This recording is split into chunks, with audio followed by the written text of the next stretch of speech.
Drop it.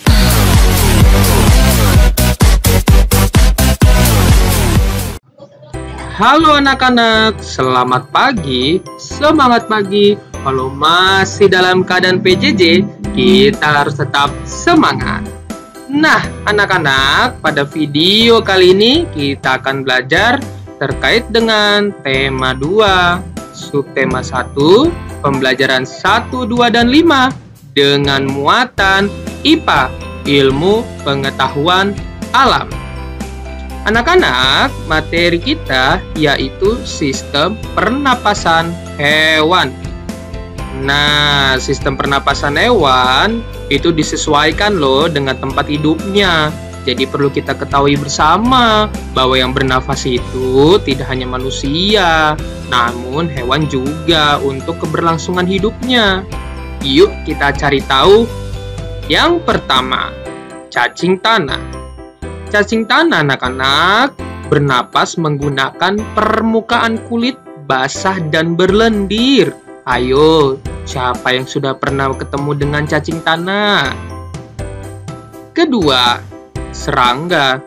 Serangga ini bernapas menggunakan trakea.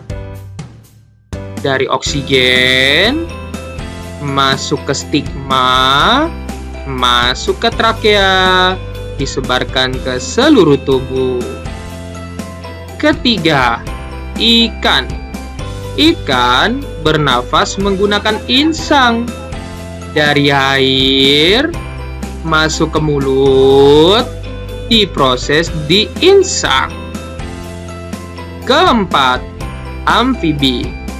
Amfibi, jikalau di air, menggunakan insang. Namun, jikalau sudah di darat, menggunakan paru-paru. 5. Reptilia. Reptilia bernapas menggunakan paru-paru. Mulai dari oksigen, masuk ke hidung, masuk ke tenggorokan, lalu ke paru-paru. Keenam, burung. Burung bernapas menggunakan paru-paru. Nah, di saat terbang, mereka menggunakan pundi-pundi udara. Terakhir, mamalia. Mamalia bernapas menggunakan paru-paru. Oksigen masuk ke hidung, masuk ke tenggorokan, diproses di paru-paru. Nah, inilah ketujuh hewan yang memiliki sistem pernapasan yang beragam. Nah, selain hewan, manusia juga bernapas. Ayo kita kenali yuk bagaimana alat-alat pernapasan pada manusia. Nah, kita perlu ketahui bersama bahwa manusia alat pernapasannya adalah paru-paru. Ayo coba dipegang dada kamu. Nah, kalau kamu pegang dada kamu itu saat memegang ada tulang dada.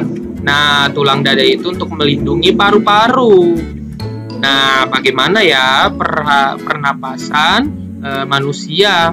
Yuk kita simak berikut ini. Awalnya udara masuk ke tubuh melalui rongga hidung. Dari rongga hidung lalu dilanjutkan ke trakea.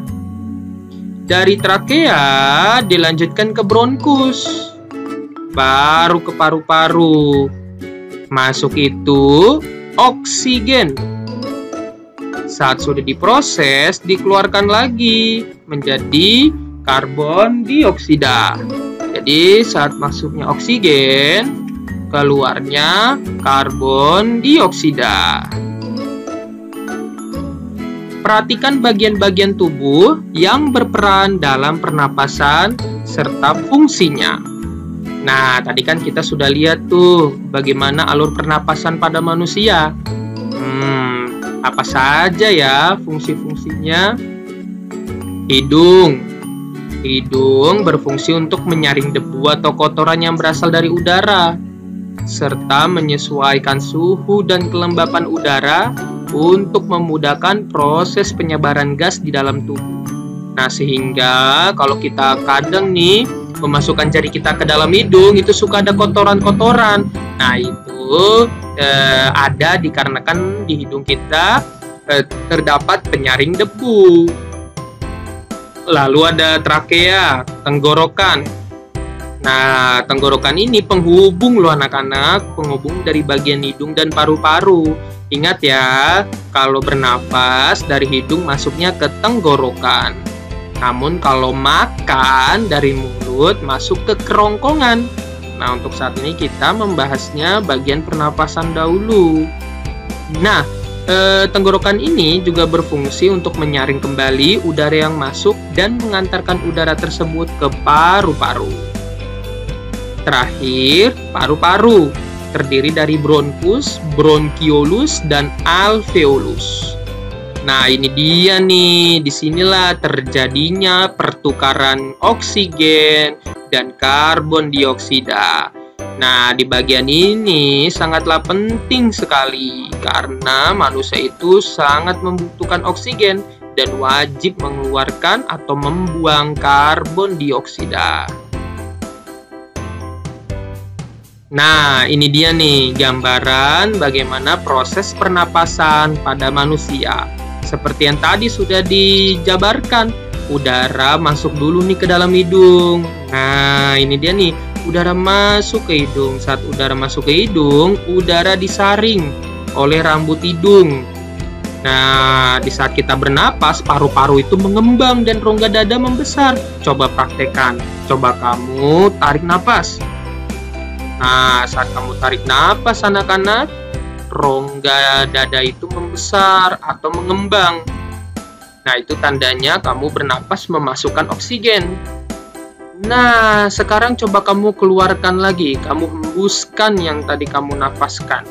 Ya, saat kamu bernafas masuk oksigen, sekarang kamu hembuskan kembali. Nah, saat kamu hembuskan, di saat itu paru-paru mengempis dan rongga dada kembali ke ukuran semula. Nah, di saat kamu menghembuskan nafas, disitulah udara yang dikeluarkan mengandung gas karbon dioksida dan uap air. Jadi bagian kiri saat kamu proses menghirup udara, dan bagian kanan saat kamu proses menghembuskan udara. Nah, itu dia anak-anak video yang kita pelajari hari ini. Semoga video pembelajaran ini bermanfaat. Dan ingat, terus jaga kesehatan, jalankan terus protokol kesehatan, dan tuntaskan penugasan yang diberikan oleh guru kamu. Oke anak-anak, sampai jumpa ya di video selanjutnya. Dadah!